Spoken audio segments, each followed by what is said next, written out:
Wala nang maraming paligoy-ligoy pa, diretso sa punto na. Maiksi lang ang komentaryo, pero diretso sa punto. Maraming kuro-kuro, may tiwali, may totoo. Dito, sa puntong diretso tayo. Punto, diretso.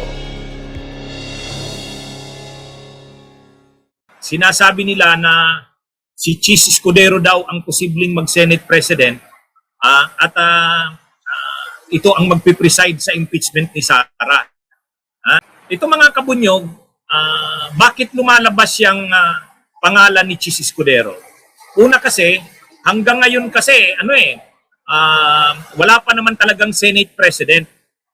Ang Senado, wala pang Senate President. Kahit si Win Gatchalian, acting Senate President pa lang, kailangang magkaroon ng permanente ng Senate President. At kailangan ng 13 na senador para makapagpili ng bagong Senate President. Kapag mayroon ng bagong Senate President, hindi na lang acting, saka lang yan matatahimik si Alan Peter Cayetano.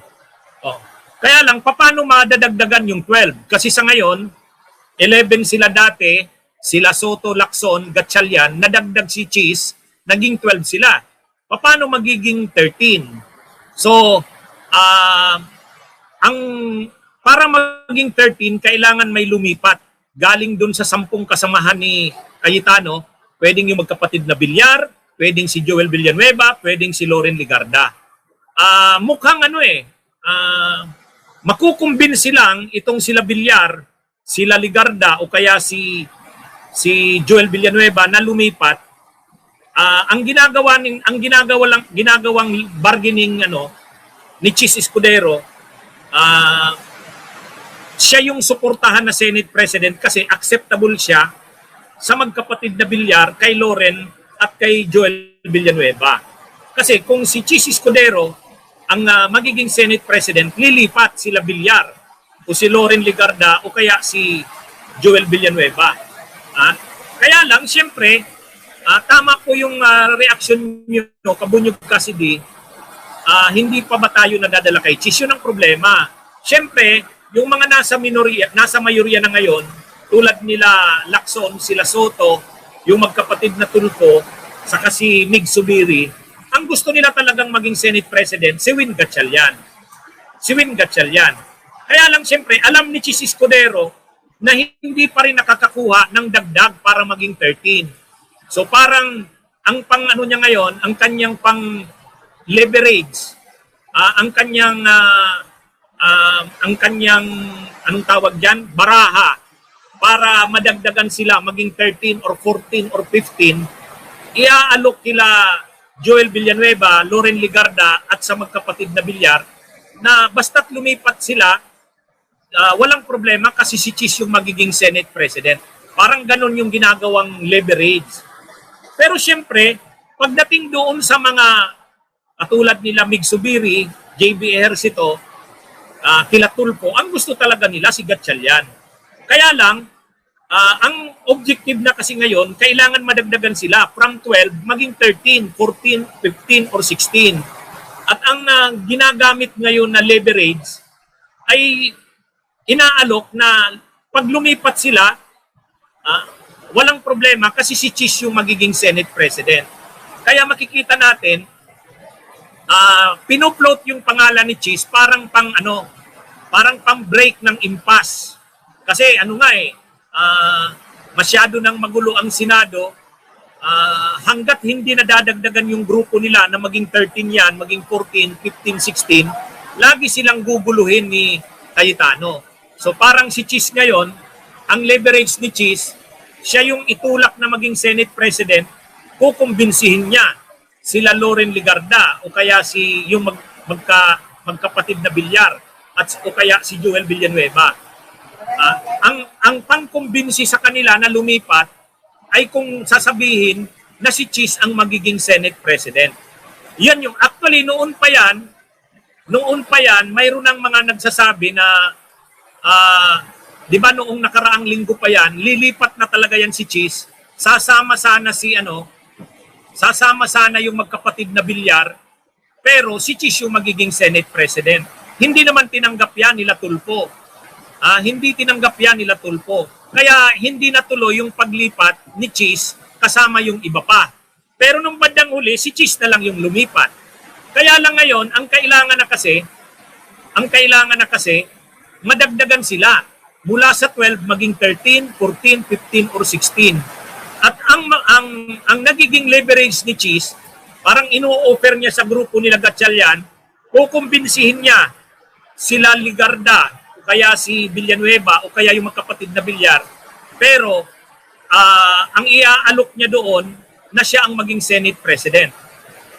Kaya lang, ang tanong, tatanggapin ba yan ng grupo nila Gatchalian, nila Migsubiri, ng magkapatid na Tulfo? Dati na yan na tinanggihan ni Tulfo ayaw nila Ayaw nila. Kumbaga para sa kanila, tinanggap na nila si Chis, pero hindi naman pwedeng siya ang mag-Senate President. Kaya lang, nakikita rin kasi ni Chis na may impasse, may deadlock.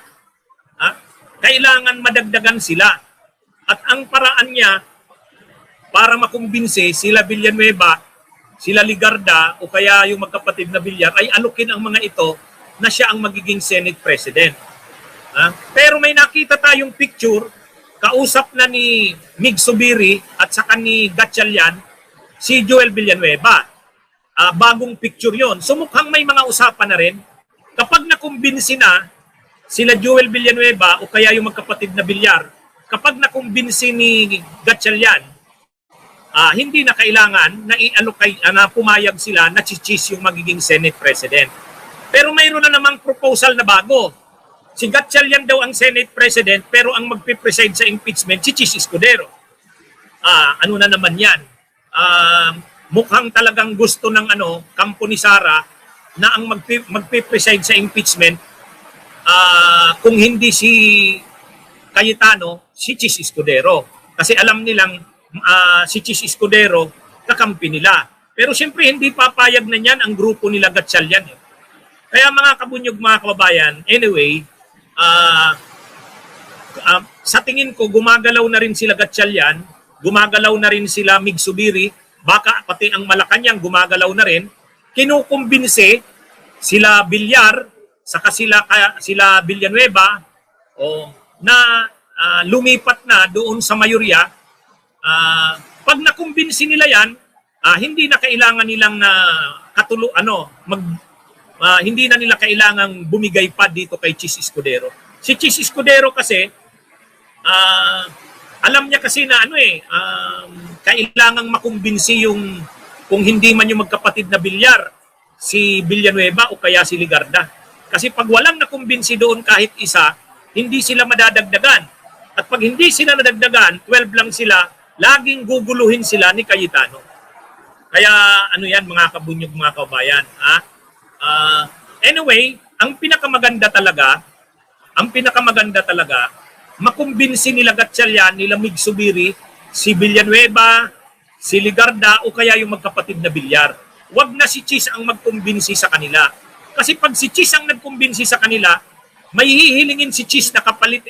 At ang posibleng kapalit nga, ay either na siya ang Senate President or kaya siya ang mag-preside sa impeachment, na hindi naman acceptable yan.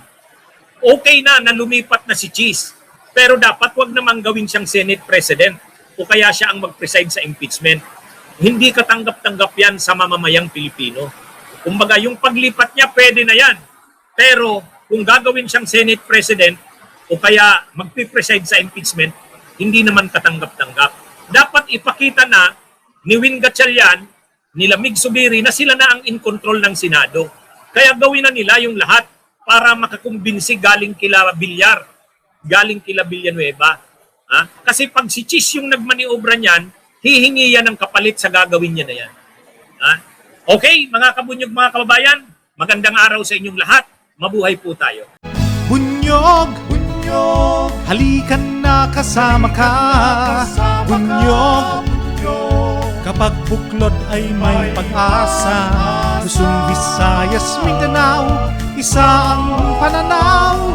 Sa bagong Pilipinas ang bunyog isisigaw.